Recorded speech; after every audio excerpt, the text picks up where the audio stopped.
Pedang Cheng Luan sangat kuat, tetapi Luo Binghe tidak menghunus pedangnya. Sebaliknya, energi spiritual mulai berkumpul di tangannya, dan dia menghadapi serangan itu secara langsung, menggunakan telapak tangannya sebagai bilah. Shen Qingqiu tahu mengapa Luo Binghe tidak bisa menghunus pedangnya. Tidak ada ruang untuk satu kesalahan pun selama duel antara dua master, dan ini adalah momen di mana paling mudah untuk tersedot ke dalam kehampaan oleh pedang iblis hati. Jika energi iblis menyerbu dan menguasai pikirannya dengan niat membunuh saat semua orang menonton, maka itu tidak akan sepadan. Luo Binghe sebenarnya memiliki dua sistem kultivasi di tubuhnya, satu set untuk energi spiritual, dan yang lainnya untuk energi iblis. Karena darah campurannya telah cukup berhasil bercampur, kedua sistem kultivasi hidup berdampingan dengan damai dan bekerja dengan baik dengan sendirinya. Jika perlu, dia bahkan bisa menggunakan dua serangan berbeda di tangan kanan dan kirinya masing-masing dan menggabungkannya untuk pamer. Namun, sekarang, pertama-tama, dia tidak bisa menghunus pedangnya, dan kedua, tidak nyaman baginya untuk menggunakan energi iblis.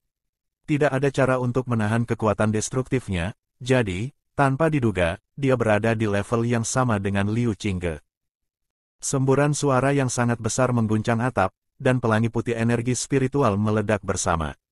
Mereka bertarung terlalu intens sehingga para kultivator di bawah yang berasal dari berbagai sekte tidak berani terburu-buru masuk. Bahkan, seorang pemula tanpa otak yang belum pernah mengalami hal seperti itu sebelumnya dapat melihat bahwa jika mereka hampir tidak menyentuh aura pembunuh keduanya, mereka tidak membutuhkan kultivasi untuk langsung terbang. Mereka bertarung begitu sengit sehingga Shen Qingqiu juga merasakan gatal di hatinya. Jika bukan karena tanpa obat yang aktif pada saat yang tidak tepat, dia benar-benar juga ingin naik dan bertarung sedikit juga. Sayangnya, waktu hampir habis. Dia menyipitkan matanya dan menatap langit sebelum melompat ke lantai tertinggi gedung. Angin bertiup melewatinya saat dia berdiri di atap seolah-olah itu bisa langsung meniupnya. Luo Binghe memandangnya dari jauh dan tiba-tiba merasakan ledakan ketidaksabaran. Dia tidak berminat untuk melanjutkan pertempuran, dan kekejaman meningkat tajam di matanya saat dia meletakkan tangannya di gagang pedang panjang di punggungnya. Dia benar-benar berani menghunus pedangnya di sini. Shen Qingqiu berkata dengan tergesa-gesa, "Luo Binghe, jangan impulsif." Luo Binghe berkata dengan keras, "Terlambat." Dengan jentikan pergelangan tangannya, pedang iblis hati meluncur keluar, dikelilingi oleh energi hitam yang terlihat dan mendidih. Cheng Luan menusuk langsung ke arahnya, dan Luo Binghe dengan ringan menepuk tepi pedang iblis hati, yang setipis sayap jangkrik. Sepertinya aliran dan gelombang niat menakutkan perlahan mengalir dari tengah pedang, dan Cheng Luan berhenti total di udara. Cheng Luan tidak mematuhi perintahnya.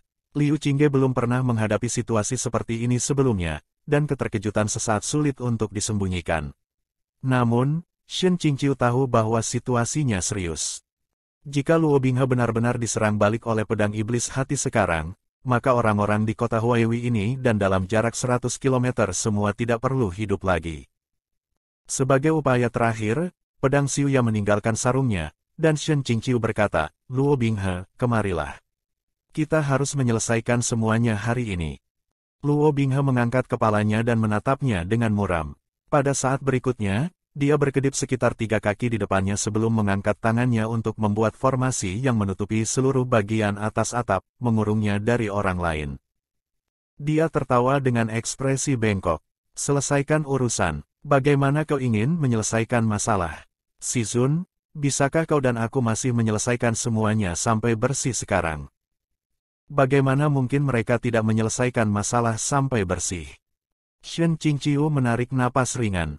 Meskipun dia memegang pedang di tangannya, dia tidak berniat menyilangkan pedang. Pada kenyataannya, dia tidak bisa berbuat banyak sekarang, bahkan dengan pedang ini. Dia berkata dengan tulus, "Apapun yang terjadi, aku tidak banyak bicara." Seperti yang diharapkan, meski setiap trik digunakan, sulit untuk tidak mematuhi takdir. Luo Binghe mencibir, "Takdir? Apa itu takdir? Apakah itu yang membiarkan seorang anak berusia 4 tahun diganggu dan dipermalukan tanpa ada yang mengulurkan tangan? Apakah itu yang membiarkan wanita tua yang tidak bersalah mati karena amarah dan kelaparan?" Dengan setiap kalimat, dia melangkah lebih dekat dengan agresif. "Atau membiarkanku berkelahi dengan anjing karena berebut sisa makanan? Atau membiarkan orang yang dengan sepenuh hati kukagumi menipuku, meninggalkanku, mengkhianatiku, dan secara langsung mendorongku ke tempat yang lebih buruk dari api penyucian. Dia berkata, Shizun, lihat. Apakah aku cukup kuat seperti aku sekarang? Tahukah kau bagaimana aku menghabiskan 3 tahun di bawah tanah? Selama 3 tahun di jurang yang tak berujung itu, yang kulakukan hanyalah menghabiskan setiap saat, setiap detik, memikirkan Shizun. Memikirkan kenapa Shizun memperlakukanku seperti ini, kenapa kau tidak memberiku kesempatan untuk menjelaskan atau memohon ampun? Kau ingin aku mengakui bahwa ini adalah takdir yang diberikan surga untukku. Aku memikirkannya begitu lama, dan akhirnya aku mengerti sekarang. Dalam senyuman Luo Binghe, ada sedikit kekejaman. Tidak ada yang penting, cukup jika aku melakukan apa yang ingin aku lakukan. Takdir tidak ada sama sekali, atau jika memang ada, maka itu adalah sesuatu yang harus diinjak-injak di bawah kakiku. Matahari yang terik tepat berada di atas kepala, dan awan terakhir juga menghilang tanpa jejak. Sinar matahari membanjiri seluruh kota, menyebabkan segala sesuatu bersinar terang seolah-olah emas murni telah tumpah ke seluruh negeri. Shen Qingqiu membuang muka dari langit. Karena dia telah menatap langsung ke matahari, sepertinya ada air mata berkaca-kaca di matanya. Meskipun tidak ada alternatif lain, dia benar-benar telah memainkan peran besar bagi Luo Binghe untuk mencapai titik ini hari ini, mengubahnya menjadi pemuda gelap yang pendendam terhadap masyarakat. Niat awalnya adalah untuk mencegah Luo Binghe berubah menjadi ekstrem, tetapi semua yang dia lakukan tidak hanya gagal untuk mencapai tujuan sebenarnya, tetapi juga mengukir kebencian dan kepahitan Luo Binghe lebih dalam lagi ke dalam dirinya. Ketika Luo Binghe melihat ekspresinya, dia tiba-tiba melunak dan tidak bisa berhenti, tetapi menjadi sedikit linglung. Namun, secara bersamaan, sakit kepala yang hebat dan tajam menusuk kepalanya. Dia mengatupkan giginya dan mencengkeram pedang iblis hati dengan erat, yang berusaha untuk membebaskan diri. Tidak baik, paling tidak, dia tidak bisa dibalas dengan itu di sini. Tiba-tiba, Shen Qingqiu berkata dengan suara lembut, jangan biarkan itu menekan hatimu. Ketika dia mendengar suara ini, dia tiba-tiba dibawa kembali ke tahun-tahunnya di puncak Qingqing. Bahkan, lebih sulit bagi Luo Binghe untuk mengendalikan dirinya sendiri. Rasanya, seolah-olah ada pisau tajam yang mengaduk-aduk pikirannya, dan api hitam yang mengelilingi pedang iblis hati tiba-tiba melonjak keluar. Kali ini, itu menekannya dengan keras, dan Luo Binghe sedang berjuang untuk menahan rasa sakit yang parah ketika dia tiba-tiba merasakan seseorang yang dengan lembut memeluknya.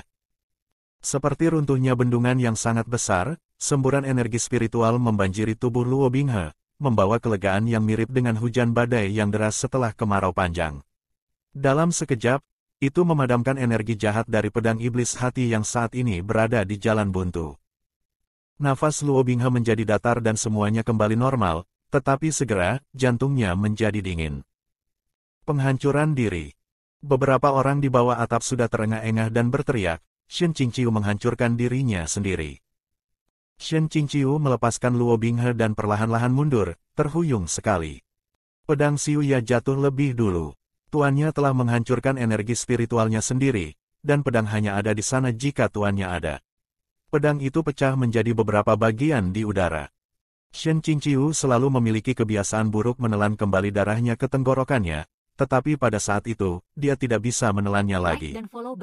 Setelah energi spiritualnya dihancurkan sepenuhnya, dia sekarang menjadi tidak berguna yang bahkan lebih buruk daripada orang awam dan biasa. Suaranya lemah dan ringan, dan sebagian besar tertiup angin, tetapi Luo Binghe masih mendengarnya dengan jelas. Apa yang dia katakan adalah, semua yang terjadi di masa lalu, aku akan membayarnya padamu hari ini. Itu bisa dianggap sebagai tindakan kebaikan terakhir. Setelah itu, dia terjungkal ke belakang dan jatuh dari atap. Pada awalnya, Luo Binghe hanya menatapnya dengan tatapan kosong, dan sepertinya semuanya telah diperlambat beberapa kali untuknya pada detik itu. Bahkan saat ketika Shen Qingqiu jatuh sangatlah lambat sehingga sangat jelas. Tubuh yang jatuh di udara seperti layang-layang kertas berlumuran darah. Hanya ketika tubuh Luo Binghe mulai bergerak sendiri, berjuang untuk menangkap Shen Qingqiu sebelum dia menyentuh tanah, dia menemukan dada Shen Qingqiu yang ringan dan ramping, seluruh tubuhnya kosong dari energi spiritual. Dia benar-benar tampak seperti layang-layang kertas yang akan pecah dengan satu air mata.